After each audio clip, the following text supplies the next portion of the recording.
Hello guys, this is Daniel here. So today I'm going to be doing a little bit more building on my adventure map. I'm actually going to be talking today. I don't get to talk a lot because my sister needs to do homework and she gets annoyed. My parents get annoyed by how much I'm talking. One second, I triggered that. Let's reset. Okay, so first I'm going to walk you guys through what I've done so far because I haven't spoken yet, so it could be a little bit confusing. So I have this book and I use the program in order to have this book. I use programs for almost everything because it gets a little bit ridiculous typing that many lines of commands. So this book allows you to teleport first of all, so I can reset here, and this is where I do my hard resets. So when I hit this button right here, hard reset, it sets this block to redstone. I believe this right here immediately sets it back to glass, so it can be triggered an infinite amount of times. Every time I reset, you see, and right here, this is where I apply the same redstone and glass system to each of the individual areas. So I might have 200 areas by the time I'm getting through the map. This right here just kills all the villagers. So let's go to the fish quest and I'll show you what I mean. So this command block right here sets this block right here to redstone. So let me show you. Boom. Okay. This one sets it back to glass. So, saw that already. This one spawns in the villagers. They were killed in the other room, so it's just resummoning them in case something happened to them. I don't know. This reset thing is a fail-safe, so I can screw up the map as much as I want. Just hit reset. This resets all the activation pistons, and what I mean by an activation piston, here, let me show you. Main spawn. Right here, I have an activation piston. That means the redstone signal goes through this. Grab this as an example. The redstone signal goes through once, and then it won't go through anymore because the sandstone block up. What the command did is it takes this block, it sets it to air, and it takes this block and it sets it to sandstone. So essentially, as long as I'm not standing right here, it will reset this. And I'm gonna show you right now. It's gonna destroy the piston because the piston's extended and it's trying to place a block there. So it's gonna have a error, but I'm just gonna show you the gist of it. Right. So like I said, the piston's gonna go away. I'll put it back. Okay. That's a reset piston, and I have several of those. I think I have one right here as well. Yep. And what those do is it allows a certain part to be only done one time. Okay. That's a mouthful, isn't it? Okay. I reset it. My NPCs come back. Basically under there I have a command block testing for a player in a radius. Once I'm in that radius, it'll trigger the thing once. So when I go in the radius, boom, pops up right there in the bottom corner with text. He does his talking, and the beauty of that activation piston, that's what I'm calling it. I don't think it's an actual term. The beauty of it is that I can go back here, doesn't trigger it again. Until, of course, I come back with a fish, and in which case, the second activation piston will trigger. And then that second activation piston can only be triggered once. So if I get another fish, I'm not gonna like complete the quest twice. Okay. So that's what activation pistons are used for. And you see I got plus exclamation mark XP. I haven't added XP in yet. I don't really know what I want to do for that, so I'm putting that there as a placeholder. Okay, let's go back to the fish buy quest. So this is the room, like this is the reset for the fish buying quest. Then over here is what happens. The first activation piston, when you come in range for the first time, triggers this. What this does, let me grab a redstone block. It's the redstone block back to glass thing. Easy enough. This is just him saying, this is his dialogue. Like it says in the bottom, here are 4 coins, da da da da, buy a fish. That entire sequence is literally just this line of repeaters. It looks complicated, but it's just a line of repeaters that I'm using for a delay. And I should really find a different system for this because that's quite inefficient, but you know, it works. And then when you come back with the fish, this is the sequence that triggers. Thank you very much, la da da da da. Plays a sound, you hear that ding. Right? Ding, yep. That's the sound, it's the experience orb pickup sound. Gives you some gold, takes away the fish, does all the text. It's just a sequence of code. Also, you might notice that when I throw away my quest book, I get a new one. This is something that I learned making the last map. It's quite simple to do. I just have my give player book command right here.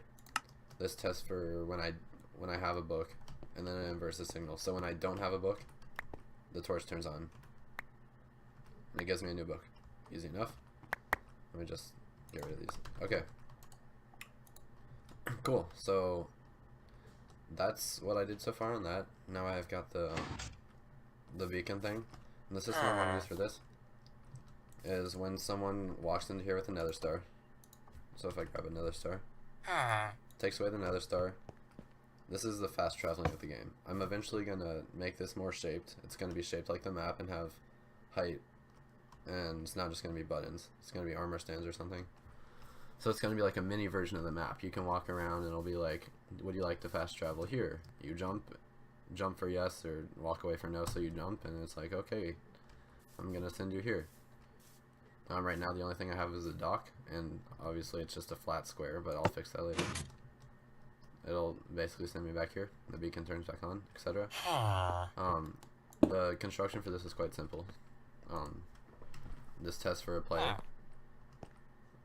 that's nearby the monument, and this activation piston lets it only trigger once. It just explains what it is. So it's this tip right here. This monument's a beacon. Buy another star from the villager, step into the beam, and be able to teleport to any other visited beacons on the map. Easy enough. It just sends that the first time you come here. And the wiring looks weird, but it's just so I could fit it underground. Okay. I think this is the reset. Yeah. So, like there was a reset for the fish quest. Let me go back. Like there was a reset for the fish quest. There's also a reset for the dock beacon. So if I go back to spawn, I'll walk back over here to the dock beacon. That's just what the reset does. So it just sets a redstone block right here. I'll grab that. Actually, I'm not going to do it right now because I don't want to mess up this piston, but you get the idea. It resets the piston, that's what this does. And then it resummons that villager up there. And then this right here, it simply tests for a player that's, this is basically inside the beam with a radius of 1, so it's like right inside the beam. Test for a player that has another star. If there's a player that has another star, so if I grab it, actually, yeah, it'll teleport them and take away the nether star. Very simple. Alright. Cool, so that's all I have built so far. Let me just reset this. Now, my plans.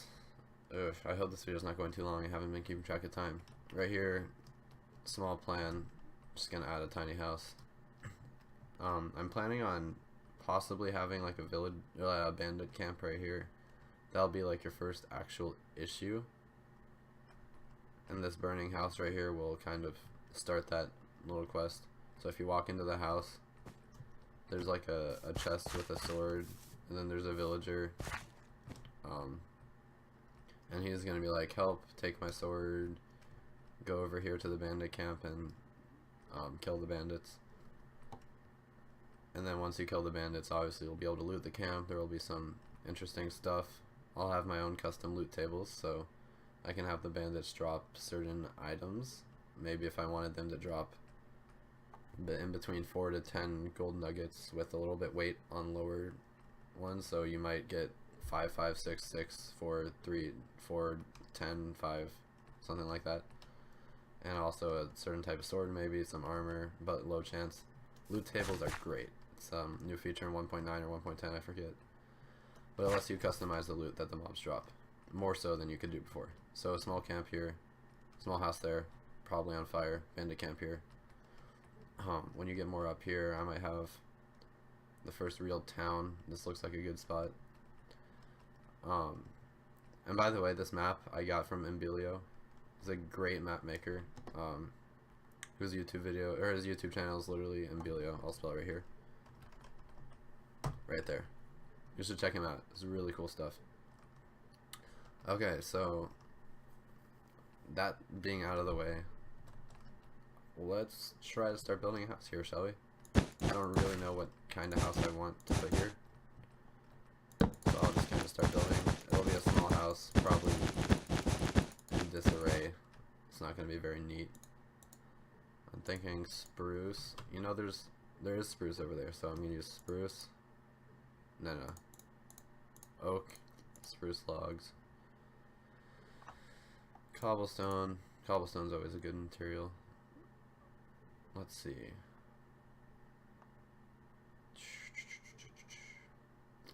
I don't think glass would fit the house, but fence would. I'll grab some fence. That'll be okay for now. It'll just be a small little shack.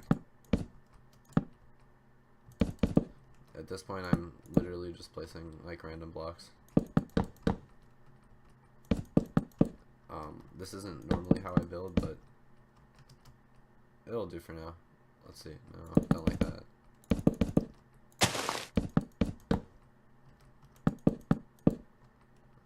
Okay, let's see. Yeah, I'm kind of experimenting around right now because this is a small house. It doesn't really matter that much. I'll put a door right there in that little hole. Yeah, basically don't really know what I'm doing, so it's always fun. I'll put a little window right there, and nah, that'd be a bad window. Put a window right here. Right now I'm not really caring too much about the detail, just kind of trying to lay it down.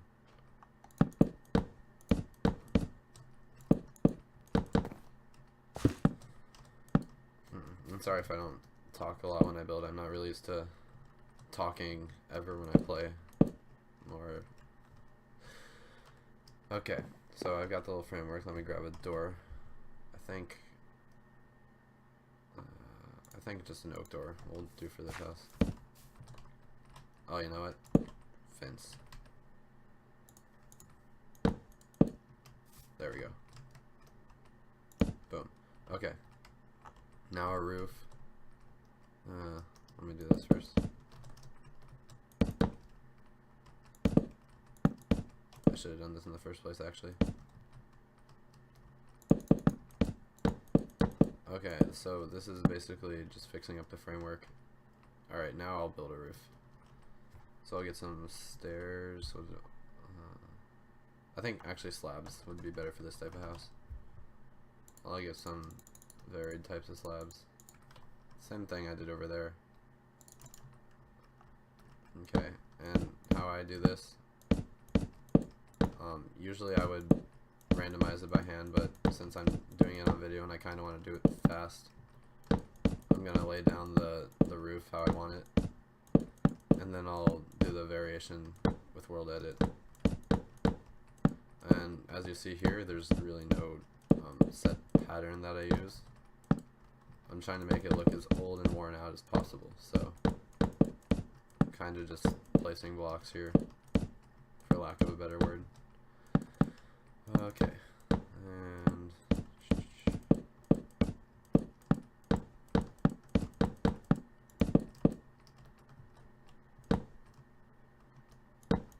starting to think that wasn't a good idea putting logs there, but it doesn't matter because it's supposed to look old and worn out.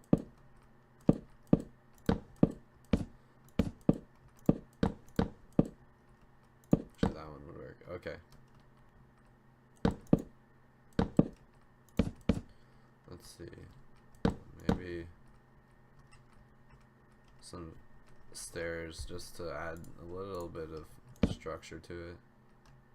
I know there's not a lot of structure to this house, but I think the stairs make it look a little bit nicer. It's just a good thing to add. Okay, put one there. Okay, so next step would be //wand. Sorry, I'm talking like it's a tutorial. Yeah, I'm not really trying to teach. I'm just trying to show you what I do. Okay, let's get the ID. 126 and 126 1. Replace 126.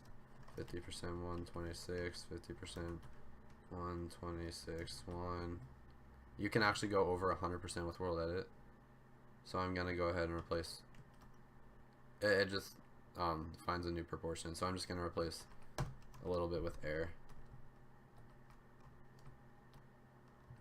Let's see. This didn't work that well.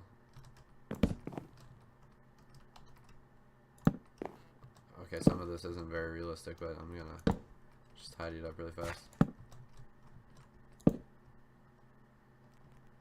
Okay, looks good. Now I'm gonna place spruce wood 5-1 / replace 5-1 90% 5-1 80%. Let's do 80% 5-1 20% air. And it didn't do anything. Did I get the right ID?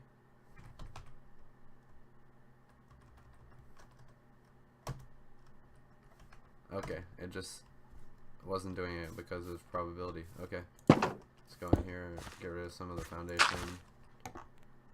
This kind of needs a floor, so I'll just add a little makeshift floor right here.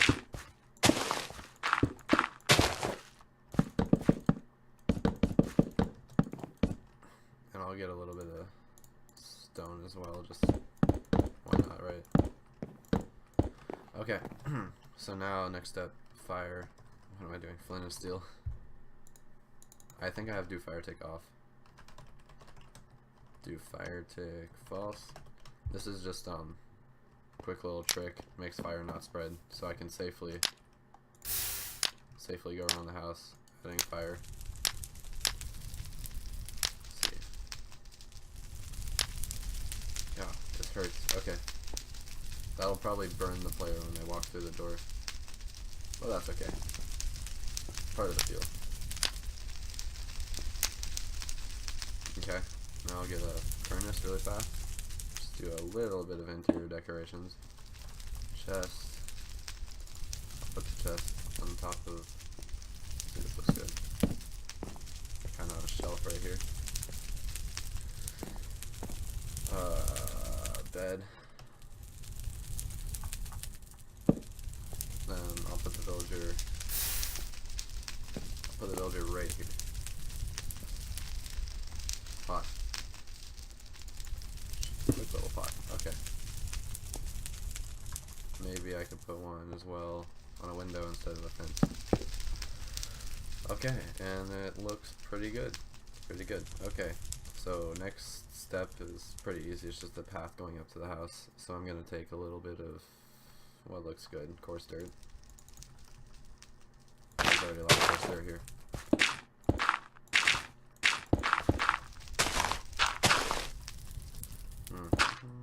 Okay.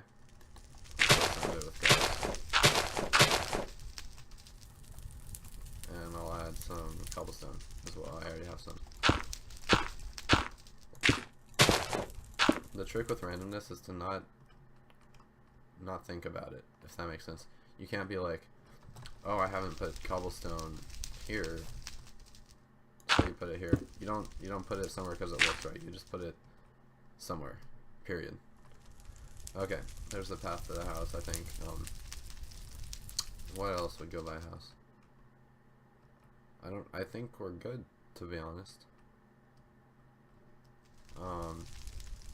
Can't think of anything else that would go next to a normal small house. So yeah. Okay, well, I'm gonna leave it there for an episode. That was kind of long. I know I didn't fast forward it, so it's less content than other episodes. I spent a lot of time talking as well, but yeah, happy with this house. Yeah, so I'll see you guys next time. Awesome. Bye. Thanks for watching.